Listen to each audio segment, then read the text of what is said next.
Tell me about the last time you felt something. Kaihan's eyes, dark, bottomless, tracked Dr. Amara Okeke across the minimalist office. She'd been his court-mandated therapist for 3 months. 90 days of verbal chess. Zero progress. I feel things. His voice was smoke. Low. Deliberate. Anger doesn't count. Amara perched on the edge of her desk, abandoning the clinical distance her supervisor would have hated. I mean joy. Fear. Desire. When did you last feel alive? The silence stretched. Outside, Los Angeles traffic hummed 20 floors below. Inside, the air conditioning couldn't cool the charge building between them. 5 years ago. Kai's jaw tightened. Before my family was executed in front of me. There it was. The wound he'd protected like a fortress. Amara's pulse quickened. She'd read the file. Black Lotus Massacre, Seoul survivor, emotional flatline ever since. But reading about trauma and sitting across from it were different universes. You weren't numb then, she said softly. You were surviving. Same thing. It's not. She leaned forward, braids falling over one shoulder. Numbness is choosing not to feel. You didn't choose this, Kai. Your body chose for you. His gaze finally met hers. Really met it. Something flickered behind the ice, not warmth, but recognition. Like a man seeing his reflection after years of walking past mirrors. So, fix me. The words came out jagged. That's why the syndicate's paying you, right?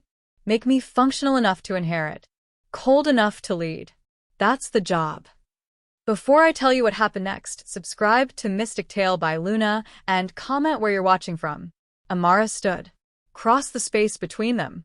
Her heels clicked against hardwood until she was close enough to see the scar bisecting his left eyebrow. Old. Pale. Violent. I'm not here to make you cold, she whispered. I'm here to prove you're not dead. Then you'll fail. She should have stepped back. Should have reset boundaries, scheduled their next session, done literally anything a licensed therapist would do. Instead, she cupped his face. His skin was warm. His breath caught. Feel that. Her thumb traced his cheekbone. Your heart rate just spiked. Your pupils dilated. You're not numb, Kai. You're terrified of feeling. Don't. She kissed him. Not gently. Not therapeutically. She kissed him like she was dragging him out of a grave, and for 3 seconds he froze, every muscle locked. Then his hands found her waist, pulled her between his knees, and he kissed back with 5 years of starvation. When they broke apart, both breathing hard, his eyes were different. Wet. Raw. This isn't therapy anymore, Amara said, voice shaking. And we both know it. Then don't stop. His forehead pressed to hers. I've been dead for 5 years. Make me feel again. What happened next wasn't frantic. It was deliberate. Sober. She locked the office door. Dimmed the lights. They moved to the leather couch slowly, like any sudden motion might shatter the moment. When he undressed her, his hands trembled. When she traced the scars mapping his ribs, burns, stab wounds, bullet grazes, he flinched but didn't pull away. Every mark tells me you survived, she murmured against his chest. That's not numbness. That's strength. It's cowardice. I lived. They didn't. You were 19. Old enough to save them. She silenced him with another kiss. This time, when they came together, he broke. Not physically, emotionally. Tears streaked his face as they moved, and Amara held him through it, whispering in Igbo words he couldn't understand but felt anyway. Afterward, they lay tangled in the dark. His breathing evened. Hers didn't. I can't be your therapist after this, Amara said to the ceiling. I know.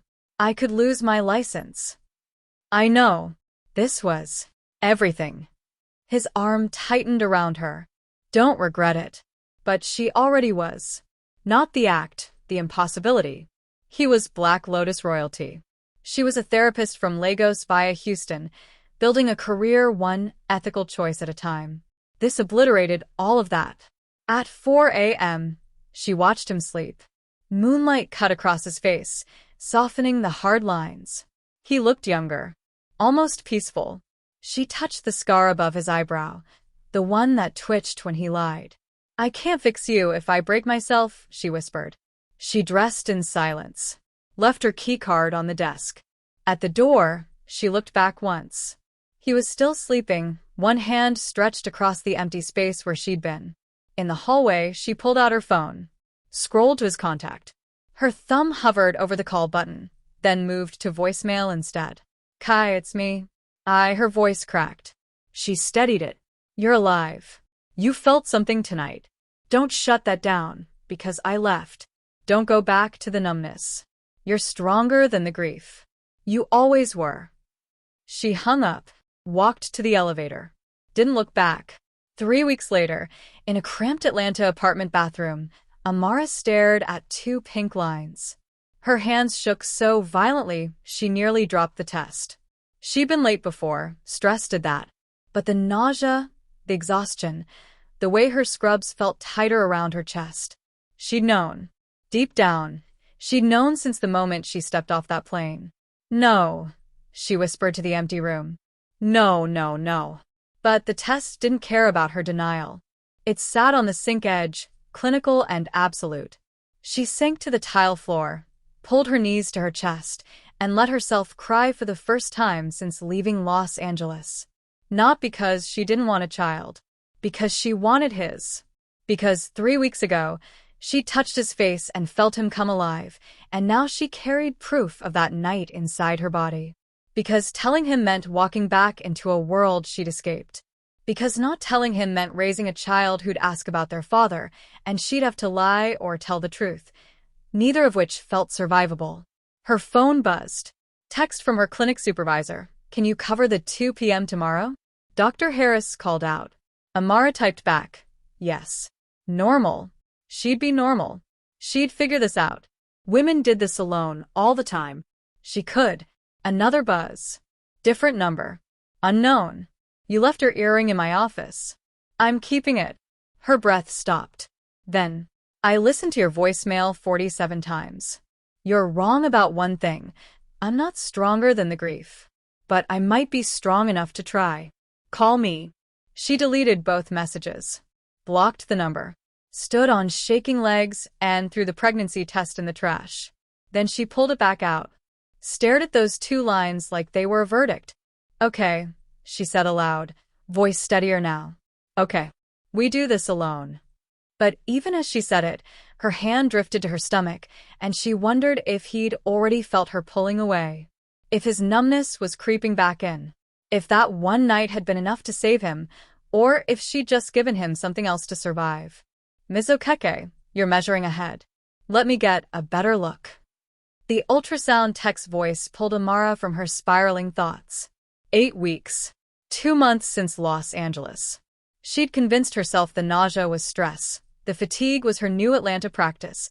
The missed periods were her body adjusting to the move. The wand pressed harder against her abdomen. Cold gel. Pressure. Then the tech went quiet. Amara's pulse spiked.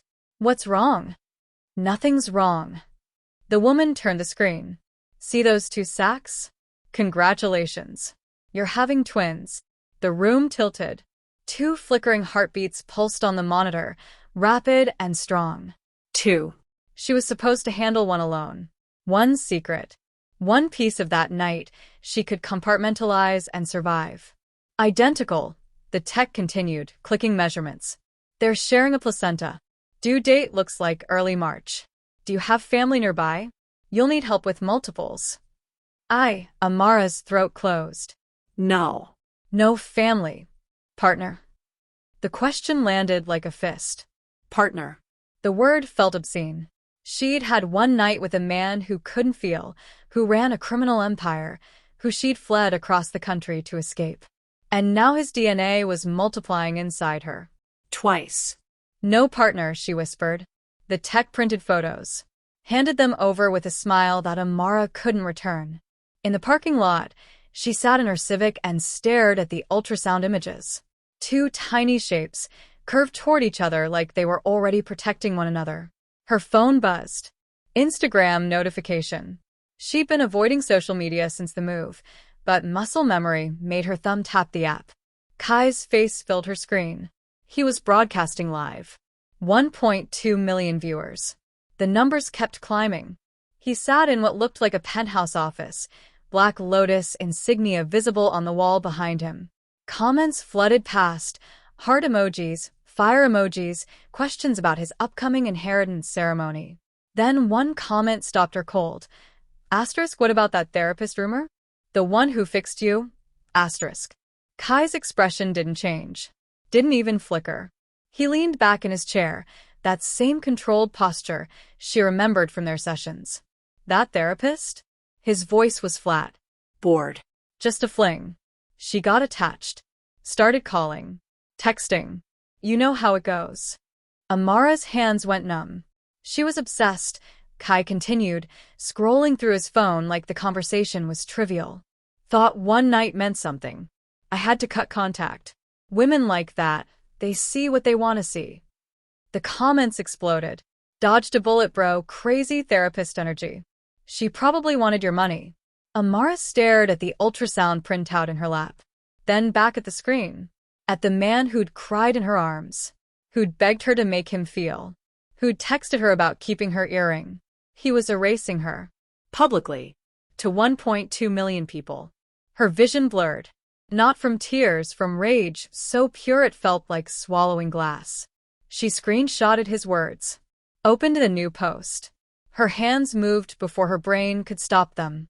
The ultrasound photo uploaded. She typed. Asterisk obsessed? I'm carrying your legacy. 2 of them. Due March 2025. Still think I'm the one who got attached. Asterisk. She hit share. If you'd make the same choice she's about to, subscribe to Mystic Tale by Luna, and tell me where you're watching from. The post went live at 11:47 a.m. By noon, it had 50,000 views. By 1 p.m., 500,000. By 3 p.m., entertainment blogs were running headlines. MAFIA heir Kai-han called therapist obsessed. She responds with twin pregnancy bombshell. Amara's phone became a weapon. Notifications detonated every second. Her Instagram followers jumped from 800 to 40,000 in 2 hours. Comments poured in. Get that child support, sis. He's trash. Fake news, she's clout chasing. Those babies deserve better. Black Lotus PR nightmare LMAO. Then the death threat started. You're dead. Gold digger. Touch our king's reputation again, and we'll find you. Atlanta isn't far enough. Her practice phone rang. Then her personal cell. Then emails flooded her inbox. Press requests. Interview offers. One message from a lawyer. Representation available for paternity suit. Contingency basis. Amara turned off her phone. Sat in the silent car. The ultrasound photos were still in her hand, crumpled now from her grip. She'd just declared war. On a man who controlled half of Los Angeles's underworld. Who had resources she couldn't fathom. Who'd just proven he'd throw her to the wolves to protect his image. Her clinic receptionist called the landline. Amara let it ring. Then ring again. Finally answered. Dr. Okeke, there are photographers outside. Shanice's voice was panicked. And some men in suits asking about you. I didn't tell them anything, but lock the doors. I'm not coming back today. What's happening? I can't explain. Just tell anyone who asks that I'm unavailable. She hung up. Started the car. Her apartment was 20 minutes away, but she drove aimlessly instead, taking random turns until she was sure no one was following. Her phone powered back on. 200 missed calls. But one text cut through the noise. Unknown number. You just signed your death warrant. Leave Atlanta tonight or Black Lotus cleanup crew arrives tomorrow. This is your only warning. Her hands shook on the wheel. She pulled into a gas station. Googled flights. The next plane to anywhere left in 4 hours. She had no luggage packed. No plan.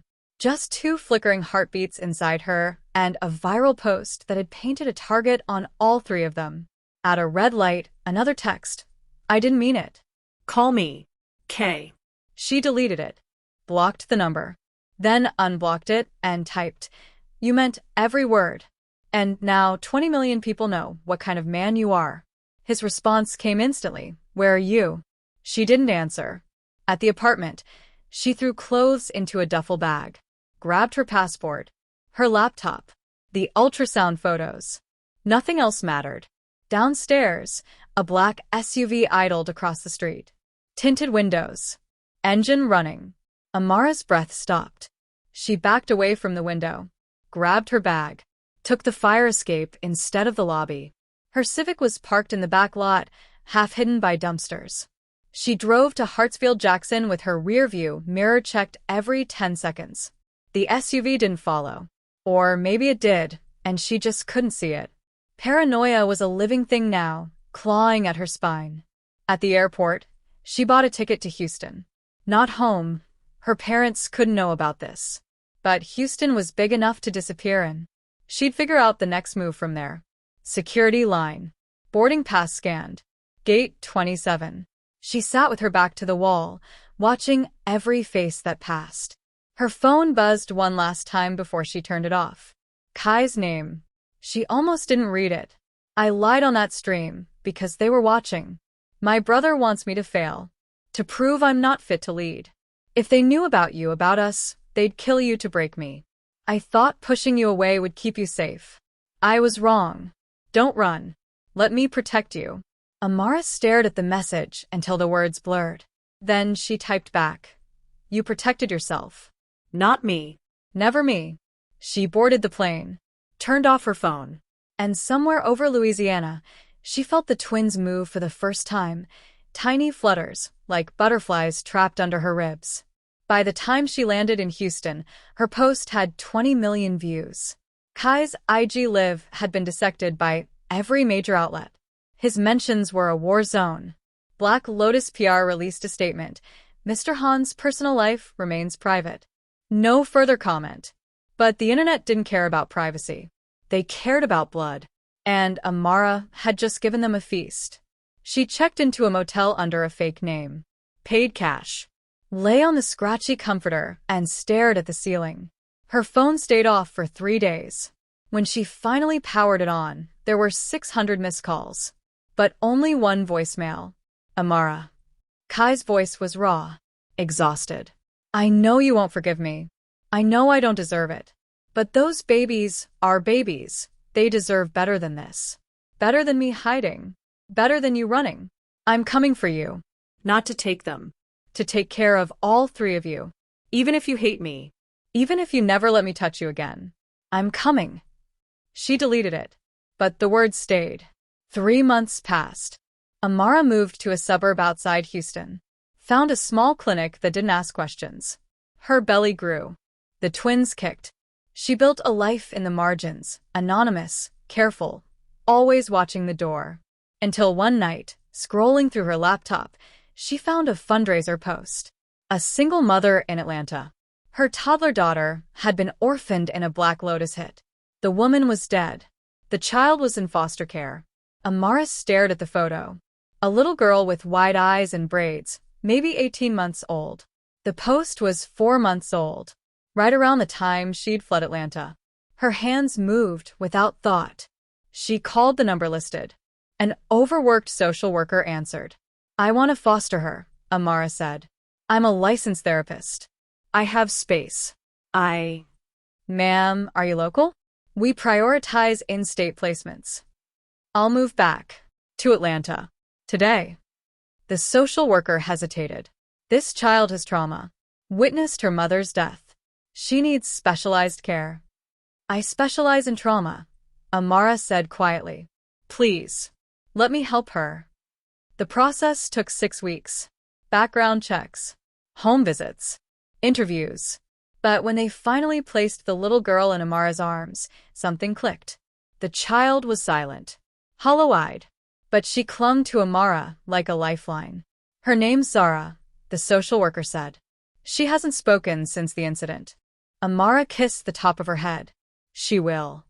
For years blurred past, Amara raised 2 daughters who looked identical, same brown skin, same tight curls, same gap-toothed smiles. Zoe, her biological daughter, had Kai's eyes. Sharp, observant. Zara, adopted but no less hers, had softer features. A gentler laugh. They were inseparable. Amara never told them about Kai. Never explained why Zoe's baby photos included ultrasounds of 2, or why Zara's adoption papers came so close to Zoe's birth. She built a practice in Atlanta, bought a small house, painted the girls' room lavender, read them bedtime stories, taught them Igbo phrases, braided their hair on Sunday mornings. And every year on the anniversary of that night, she allowed herself one moment to wonder, what if she'd stayed? Then the DNA test arrived. Mommy, why does that paper have our names on it? Amara's hand froze on the manila envelope. Zoe stood in the doorway of her home office, backpack still strapped to her shoulders, eyes locked on the return address. Gene Trust Laboratories. It's nothing, baby. Go wash your hands for dinner. But it says Zoe and Zara. I can read now, remember? Amara forced a smile. I remember. You're brilliant. Now go help your sister set the table. Zoe lingered, suspicious in that way 4-year-olds were when they sensed adult secrets. Then she shrugged and bounded off, her footsteps echoing down the hall. Amara waited until she heard the bathroom faucet running. Then she locked the office door. The envelope had arrived 3 days ago. She'd been avoiding it like a diagnosis she wasn't ready to hear. But tonight, with the girls distracted and the house quiet except for their muffled laughter, she couldn't put it off anymore. She tore it open. 2 reports slid out. Identical headers. Different results. Zoe Okeke. Probability of paternity, 99.97%. Zara Okeke. Probability of paternity, 0%. The words didn't register at first. She read them again. Then again. Her brain tried to make the numbers make sense, tried to find an error in the lab work, tried to explain how one twin could be Kai's and the other couldn't. Because they weren't twins. Not biologically. Amara's chest constricted. She'd known, of course she'd known, that Zara was adopted. But she'd raised them together since Zoe was born. Fed them at the same time. Rocked them to sleep in tandem. Taught them to walk holding both their hands. In every way that mattered, they were twins. Except DNA didn't care about love. Her mind raced back for years. To Houston. To that fundraiser post about the orphan toddler. To the calls she'd made on impulse. The paperwork she'd rushed through. The way Zara had felt right in her arms from the first moment. She'd told herself it was about saving a child. About giving Zoe a sister. About doing good in a world that had dealt her chaos. But the truth was sharper. She'd been pregnant and terrified, and when she saw that little girl's photo, alone, traumatized, abandoned, she'd seen herself. And she'd needed someone to save as much as Zara needed saving. The door handle jiggled. Mommy? Dinner's ready. Zara made the napkins into swans. Well, she tried. They look like squished ducks. Amara shoved the papers back into the envelope. Steadied her voice. Coming, sweetheart. Dinner was mac and cheese with cut-up hot dogs, the girls' favorite. Zoe narrated her entire day at pre-K while Zara nodded along, quieter, but always listening. They had synchronized movements, reaching for their cups at the same time, laughing at the same jokes, finishing each other's sentences in that eerie way kids who grew up together did. Amara watched them across the table. Zoe's eyes, dark and intense, were pure Kai.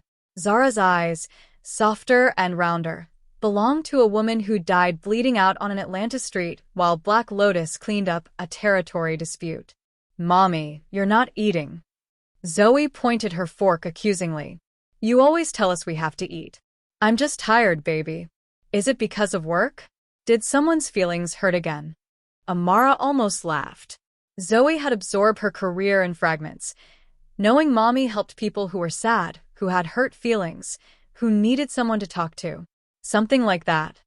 After dinner, after baths, after 2 bedtime stories and 3 glasses of water and 1 more hug each, Amara sat on the floor between their beds. The night light cast soft shadows across their faces. They looked so similar in the dim glow. Same skin tone. Same hair texture. Same peaceful expressions. Mommy? Zara's voice was barely a whisper. She spoke less than Zoe, still carrying the weight of trauma Amara had spent for years trying to ease. Yes, love. Are you sad? Amara's throat closed. Why would I be sad? You have your sad face. The one you make when you think we're sleeping. She leaned over, kissed Zara's forehead. I'm not sad. I'm grateful. For both of you. Even when Zoe eats my Halloween candy? Even then. Zoe stirred. I only ate the Reese's. And I said sorry. Go to sleep, both of you. But once their breathing evened out, Amara stayed. She studied their faces in the dark, memorizing details she already knew by heart. The way Zoe's left eyebrow had a slight arch. The way Zara's nose crinkled when she dreamed. One of you isn't his, she whispered. But you're both mine. The next morning, Amara made the mistake of checking her phone before coffee. The girls were watching cartoons, their Saturday morning ritual. She scrolled through emails, deleted spam, then froze. A TikTok notification. Someone had tagged her in a video. She didn't have TikTok. Hadn't touched social media since the viral post 4 years ago. But the notification was insistent, so she downloaded the app and logged in with an old account she'd forgotten existed. The video loaded. It was footage from a park. Her park. The one 3 blocks from their house where the girls played every weekend. In the video, Zoe and Zara were on the swings. The caption read, "Cutest twins ever. Anyone know them? They were so sweet." The video had 2.3 million views. And in the background, visible for exactly 4 seconds, was the name of the playground, Piedmont Park. Amara's blood turned to ice. She checked the account, some mommy blogger with 400,000 followers. The comments were innocent enough. Adorable. I love their braids. Atlanta moms. Where is this park? But one comment, posted 12 hours ago, made her stomach drop. Those eyes look exactly like Kai Han. Anyone else see it? It had 5,000 likes. She grabbed her laptop. Searched Kai Han 2025. The results flooded in business articles, society page photos, an upcoming profile in Forbes. He was everywhere. And in every photo, those eyes. Sharp. Unmistakable. The same eyes Zoe had. Have you ever protected a secret this big? Comment your experience and where you're watching from. Amara's hands shook as she deleted her TikTok account.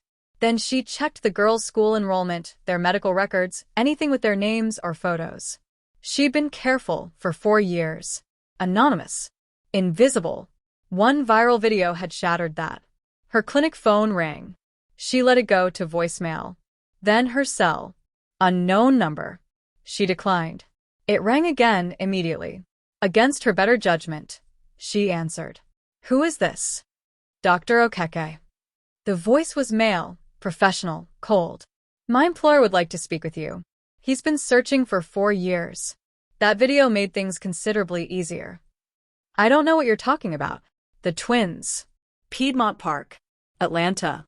Should I continue? Her pulse hammered. Tell your employer I'm not interested. He's already on a plane. He'll arrive in 6 hours. You can meet him voluntarily, or we can arrange a less pleasant introduction. The line went dead. Amara stood frozen in her kitchen. In the living room, the girls laughed at something on TV. Zoe's voice rang out. Zara, look. The princess has a sword. 6 hours. She had 6 hours to decide, run again or face him. She chose the latter. That afternoon, she dropped the girls at her colleague's house. Shanice, her receptionist-turned-friend, asked no questions when Amara showed up pale and shaking. Emergency session? Shanice guessed, taking Zoe's hand. Something like that. Take your time. We'll make cookies. Amara drove to her clinic. Parked in the back. Waited. The street was empty. Then a black sedan pulled up, windows tinted dark. The back door opened. Kai stepped out. For years had changed him. His hair was shorter. His suit more expensive. But those eyes, Zoe's eyes, were exactly the same. He stopped 3 feet away. Looked at her like she was a ghost. You're real. What do you want, Kai? To see them. To meet my daughters. Daughter. Singular. The correction was automatic, defensive. His jaw tightened. The video showed 2. One is adopted. I don't care. You should. Because She's not yours to claim. He took a step closer. She held her ground. He smelled the same, cedar and smoke and something darker she'd never been able to name. You disappeared, he said quietly. No trace. No contact. I hired investigators. Checked every hospital in 6 states. You vanished. I had to. Because I was an asshole on that stream. Because you were a coward. Her voice cracked. You told the world I was obsessed. That I meant nothing. And I was carrying your children. Child, he corrected gently. You said one is adopted. Stop. Amara's hands fisted. You don't get to show up and rewrite history. You wanted me gone. I left. I wanted you safe. His voice dropped. My half-brother was gunning for my inheritance. Anyone close to me was a target. If he knew about you, about the pregnancy, he would've. So you humiliated me instead? Publicly? Yes. No hesitation. No excuse. I thought pushing you away would save you. I was wrong. She hated how much she wanted to believe him. It's been 4 years. I know. They don't know you exist. I know. And you think you can just walk in and what? Play daddy? No. He met her eyes. I think I can try. And fail. And try again. Until I get it right. A car alarm went off down the street. Amara flinched. Kai didn't. They're safe, she said. We're safe. That's all that matters. Until the next viral video. Until someone connects the dots. Until my enemies find you again. He pulled out his phone. Showed her a text thread. My brother sent this 2 hours ago. The message was simple. Asterisk found them. Piedmont Park. Twin girls. Should I say hello? Asterisk. Amara's knees nearly gave out. He wouldn't. He would. He's already killed for less. Kai pocketed his phone. Come to Seoul. Let me protect you. All 3 of you. Seoul. Neutral territory. My brother can't touch us there. I can't just uproot. You did it before. For less reason. She wanted to argue. To say Atlanta was their home. But the truth was simpler. Home was wherever the girls were safe. And right now, Atlanta wasn't that place. I need to think, she said. You have 12 hours. After that, my brother makes his move. That's not enough time. Kai's phone buzzed. He glanced at the screen, then at her. Make it 6. He got back in the sedan. It drove away, leaving her alone in the parking lot. Amara sat in her car for 20 minutes. Then she drove to Shanice's house. The girls were covered in flour, laughing. Zoe held up a misshapen cookie. Look, Mommy. It's a dinosaur. It's beautiful, baby. Zara tugged her sleeve. Are we in trouble? No, love. Why? You have your scared face. Amara knelt, pulled them both into a hug. We're going on an adventure. A big one. How do you feel about airplanes? Zoe's eyes went wide. Like to Disney World? Better. Better than Disney? Amara kissed their foreheads. Trust me. 6 hours later, they boarded a private jet to Seoul. Kai sat across the aisle, silent. The girls stared at him with identical expressions of suspicion. Who is he? Zoe whispered loudly. A friend, Amara said. He looks mean. Zoe. He does. His face is all. She made an exaggerated frown. Kai's lips twitched. Almost a smile. What's your name? Zoe crossed her arms. Why? Because I asked. That's not a good reason. Zara giggled. Amara bit back her own laugh. Kai leaned forward. Fair point. My name's Kai. I knew your mom a long time ago. Did you make her sad? Zoe's eyes narrowed. Because she gets sad sometimes. And she won't tell us why. Kai glanced at Amara. Then back at Zoe. Yes. I did. Then you're a bad friend. I am. Are you gonna say sorry? I'm trying to. Zoe considered this. Okay, but you have to mean it. Not just say the words. Noted. The plane took off. Somewhere over the Pacific, Kai's phone lit up. He checked the message, then stood. Walked to the front of the cabin. Made a call. Amara watched him through the gap between seats. His posture was rigid, his voice low but sharp. When he returned, his face was ashen. There's been a bombing. In Seoul. My building. Her stomach dropped. Your building? The one we're landing in 2 hours? Yes. What do we do? He sat, looked at the girls, now asleep against each other. We land anyway. It's safer than turning back. How is a bombed city safer? Because my brother just made his move. And now I know where he is. The plane descended through smoke-filled skies. Uncle, the inheritance documents are ready for your signature. Jin Han, Kai's half-brother, smiled at the lawyer across the mahogany desk. The Seoul skyline glittered behind him, 40 stories of steel and glass that would soon belong to him alone. And my brother? Still en route. His plane lands in 90 minutes. Perfect. Jean opened a drawer, pulled out a detonator no bigger than a car key fob. Then we have time. The lawyer's face went pale. Sir, what is? Insurance. The kind that ensures bloodlines end where they should. Jean stood, buttoned his suit jacket. Leave. Now. The lawyer fled.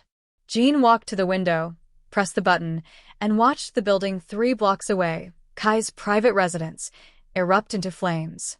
The explosion shook windows across the district. Sirens wailed immediately. Jin's phone buzzed with alerts, news notifications, panicked messages from board members. He ignored them all. Dialed once. It's done. Make sure no one survives the landing. Then he pocketed the detonator and left to sign his inheritance papers. The plane hit turbulence 20 minutes from Incheon. Amara clutched the armrests as the cabin shuddered. Zoe woke up crying. Zara stayed silent but gripped her sister's hand. It's okay, babies. Just some bumps. Amara's voice was steady even as her heart hammered. Kai appeared from the cockpit. We're landing at a private airstrip. The main airport's been locked down. Because of the bombing? Because my brother knows we're coming. He knelt in front of the girls. Listen carefully. When we land, you stay close to your mom. Don't let go of her hand. Understand? Zoe nodded, eyes wide. Zara whispered. Are we gonna die? No. Kai's voice was absolute. I won't let that happen. The plane descended sharply. Amara's ears popped. The landing was rough, tires screeching against tarmac. Through the window, she saw 3 black SUVs waiting on the runway. Those are yours, she asked. They better be. Kai handed her a phone. If anything happens, call this number. My head of security. He'll get you out.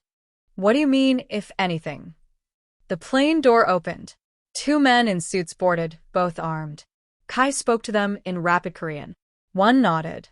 The other looked at Amara and the girls with cold assessment. They're clear, Kai said. Let's move. The SUVs drove through Seoul streets still smoking from the explosion. Emergency vehicles blocked intersections. Crowds gathered behind police tape, filming on their phones. Amara saw the destroyed building, or what was left of it. Twisted metal. Shattered glass. Flames still licking at the upper floors. That was yours. Her voice was hollow. Was. Kai's jaw was set. He's sending a message. That I can't protect anything. Not my empire. Not my bloodline. We shouldn't be here. We're safer in motion than stationary. Trust me. But trust was a luxury Amara couldn't afford. She held both girls close as the convoy navigated through traffic, sirens wailing in the distance. They arrived at a high-rise in Gangnam. 43 floors of luxury apartments. Kai's backup residence, he explained. Secure. Private. Unknown to most of his organization. The penthouse was sterile. All glass and chrome and empty spaces that echoed. The girls explored cautiously while Amara stood by the window, watching the city burn in patches across the skyline. How many people died in that explosion? She asked without turning. 12 confirmed. 3 missing.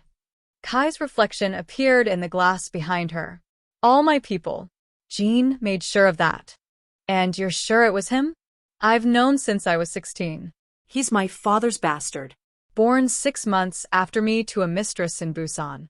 My father never acknowledged him publicly, but he paid for his education, his apartment, his life. Kai's voice was flat, factual. Jean thought that meant he deserved the inheritance too. Did he? No. Because he's willing to kill for it. And in our world, that disqualifies you. Amara turned. Your world is insane. I know. He met her eyes. That's why I wanted you out of it. Zoe's voice cut through the tension. Mommy, I'm hungry. The penthouse kitchen was stocked but impersonal. Amara made sandwiches while the girls sat at the counter, swinging their legs. Kai leaned against the doorway, watching. You're staring, Amara said. I'm memorizing. His voice was quiet. In case I don't get another chance. Don't say that in front of them. They can't hear me. But Zara looked up anyway, those soft eyes, seeing more than a 4-year-old should.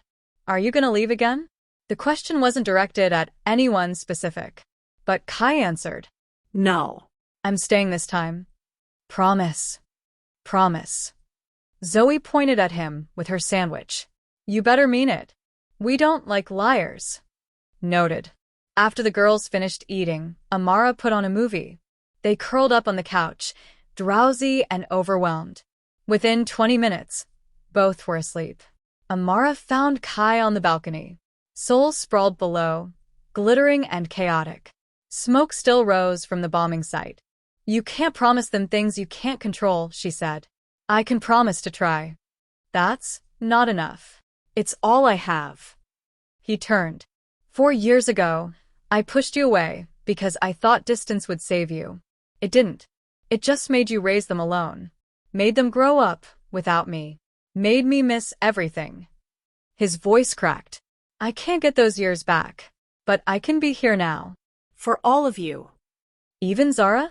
Especially Zara. He looked back at the city. You saved her when I couldn't save my own family. That makes her mine too. Amara's throat tightened. She wanted to stay angry, to keep the walls up. But standing there, watching him watch the city that had tried to kill him, she saw the truth. He was just as terrified as she was. Kai. The explosion happened so fast, she didn't process it. 1 second, they were standing on the balcony. The next, the world was fire. The blast came from below. 15 floors down, maybe 20. It ripped through the building like a shockwave, shattering windows, buckling walls. Amara was thrown backward. Her head hit something hard. Vision blurred. She heard screaming. The girls. Kai was already moving. He grabbed her arm, hauled her upright. Get them. Now. She stumbled inside. The penthouse was chaos.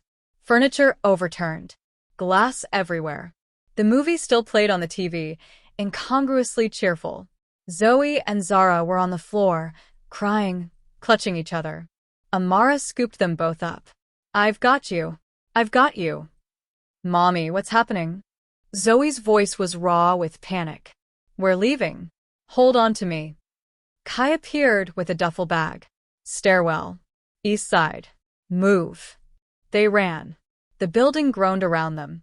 Smoke poured through the vents. Amara's lungs burned. The girls were too heavy, but she didn't put them down. Couldn't. At the stairwell door, Kai stopped. Pressed his ear against it. Clear. Stay behind me. They descended. 10 floors. 20. Amara's legs screamed. The girls whimpered, but didn't cry out. Kai moved like a machine, checking each landing before waving them forward. At the 32nd floor, they heard it. Footsteps above them.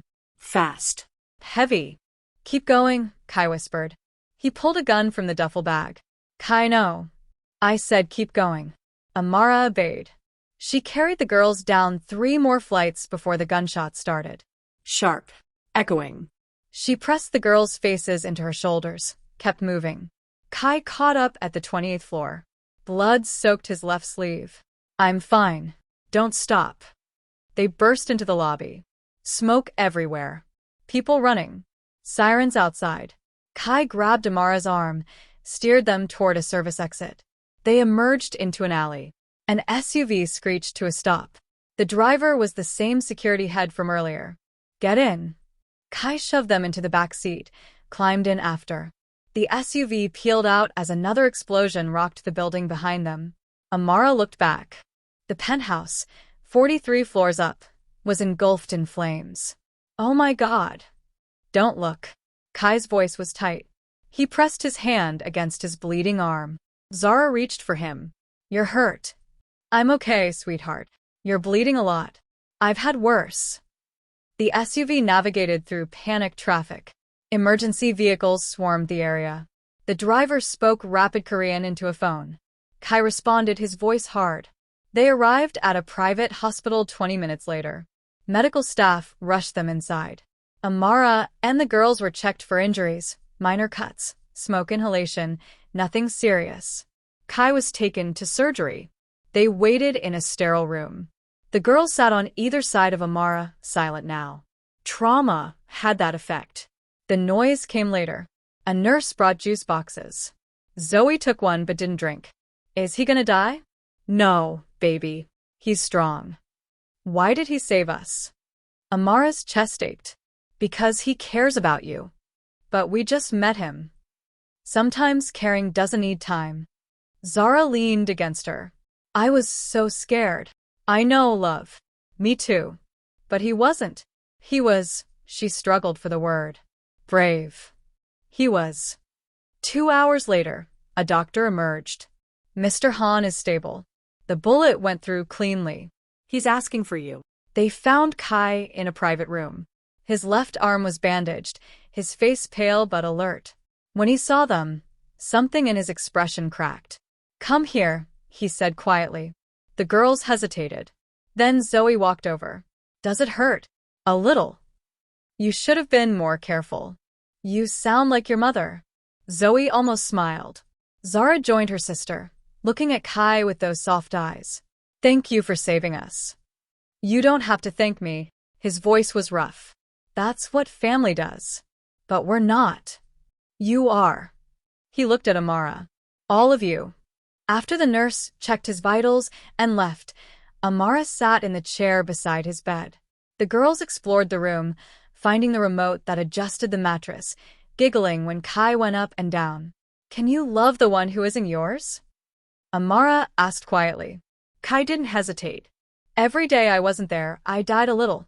Let me live for all of you. He reached into the bedside table. Pulled out a small box. Inside was a ring, simple, elegant, nothing flashy. This isn't a performance, he said. No cameras. No audience. Just us. Marry me. Amara's eyes burned. You're proposing in a hospital bed? I proposed where it mattered, your heart. The world can witness later. He slipped the ring on her finger. Say yes. She kissed him, tasted salt and smoke and years of grief dissolving into something new. Yes.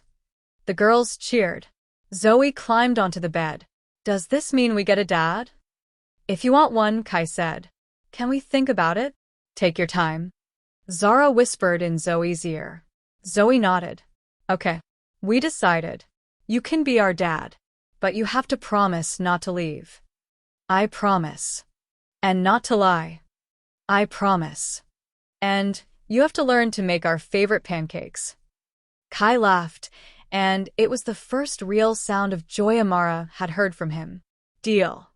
6 months later. The BET Awards stage was massive. Lights blazed. The audience stretched into darkness. Amara stood at the podium in a gold dress, the ring on her finger catching spotlights. Healing isn't linear, she told the crowd. It's messy. It's painful. It requires showing up, even when every part of you wants to run. For years ago, I ran. And it took an explosion, literal and figurative, to teach me that love isn't about perfection. It's about staying. Applause thundered. Then, from stage left, movement. Kai walked out holding both girls' hands. They wore matching purple dresses. Each held a handmade sign. Zoe's sign. Mommy said yes. Zara's sign. In the hospital, the crowd erupted. Phones went up.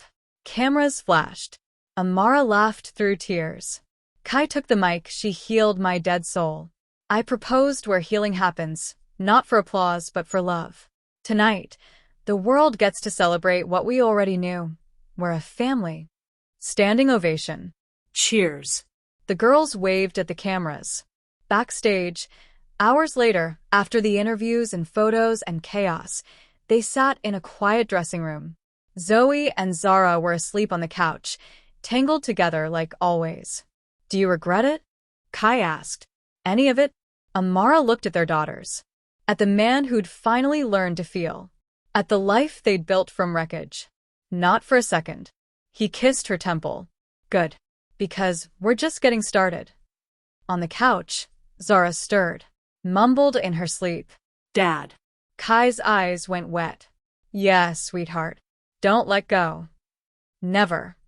And for the first time in 5 years, Kai Han, former MAFIA heir, former ghost, former broken man, meant it. End card. They chose love. Who's your fave twin? Comment. Subscribe for Season 2. The adopted twins' real father returns.